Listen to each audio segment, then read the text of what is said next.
प्रथिनयुक्त नाश्ते ह्याच्यामध्ये काही रेसिपीज तुमच्यासाठी घेऊन येत आहे.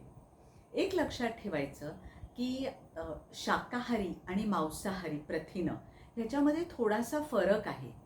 शाकाहारी प्रथिनं जी आहेत ती कंप्लीट प्रोटीन नसतात, म्हणजे त्याच्याबरोबर तुम्हाला थोडंसं कार्बोहायड्रेट घ्यावं लागेल.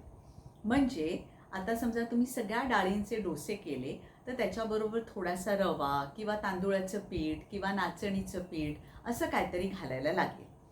आता ह्याच्यावरनं एका पेशंटनी मला प्रश्न विचारला की मी मॅडम एकदम हेल्दी नाचणीचे डोसे करते किंवा ज्वारीचे डोसे करते. आता तुम्ही लक्षात घ्या की नाचणी आणि ज्वारी हे सुद्धा पूर्णपणे रूपांतरित होतं साखरेमध्ये जर त्याच्यामध्ये तुम्ही डाळ नाही घातली.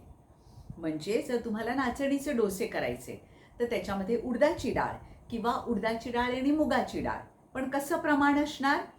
1 वाटी जर मिक्स उडदाची डाळ आणि मुगाची डाळ असेल तर त्याच्यासाठी फक्त एक आपला जो दह्याचा चमचा असतो त्याचा सुद्धा पूर्ण भरून नाही असा सपाट चमचा तेवढंच नाचणीचं पीठ किंवा ज्वारीचं पीठ तुम्ही घालू शकता.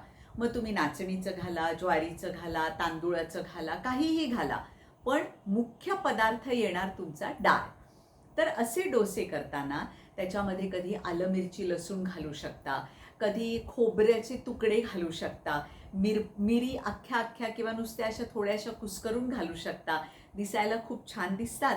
किंवा तव्यावरती थोडंसं तेल घातल्यानंतर तीळ घालायचे आणि मग त्याच्यावरती हे डोसे घालायचे तर ते तीळ की नाही सुंदर चिकटतात आणि तिळामधलं जे तेल बियाणं आहे तीळ तर हे आपल्याला थोडंसं तेल आवश्यक असतं तर ते सुद्धा आपल्याला मिळतं. तर हे डोसे करून बघा आणि तुम्हाला कसे वाटले हे आपल्या ग्रुपमध्ये अवश्य सांगा.